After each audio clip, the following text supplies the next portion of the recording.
air as Rajani and Alma stepped into the storage room at the rear of the house. The space was dim, lit only by the sunlight pushing through the cracked wooden slats of the shutters. Dried bundles of herbs hung from the ceiling beams, swaying gently as if stirred by unseen hands.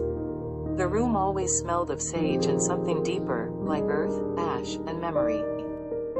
They moved in silence at first, hands instinctively sorting through baskets of root vegetables, medicinal stems, and preserved bundles of bark.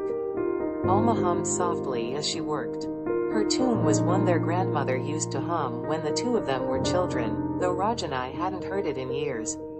It made her chest ache in a way she couldn't place. Rajani and Alma had grown up calling each other's grandmother their own. Their families had been so tightly woven that the title had long stopped belonging to bloodlines alone.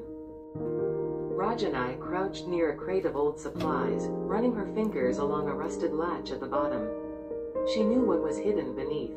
With a glance at Alma, who had busied herself near the shelves, Rajani carefully pulled the crate aside and lifted a floorboard.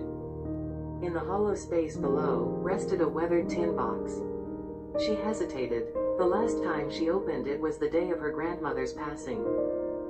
Inside were the keepsakes, a faded photograph, a strip of woven fabric, a silver bracelet with tiny stones embedded in its band. Picked up the bracelet and held it to the light.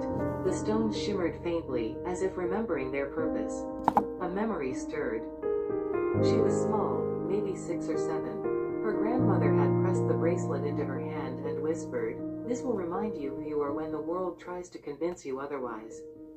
The weight of those words settled on her shoulders now more than ever.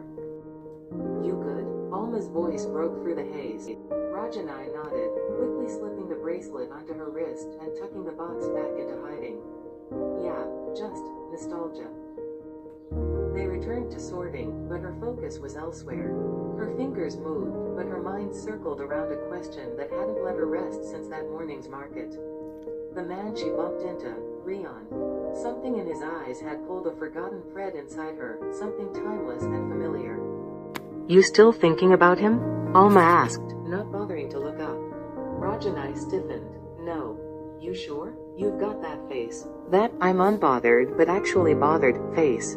Rajani smirked despite herself. "That obvious, huh?" "Only to me," Alma said, finally looking over with a knowing smile. "You should talk to Nana about it. If it shook you, it means something." Rajani poured a cup of the herbal tea from the clay pot they kept warm.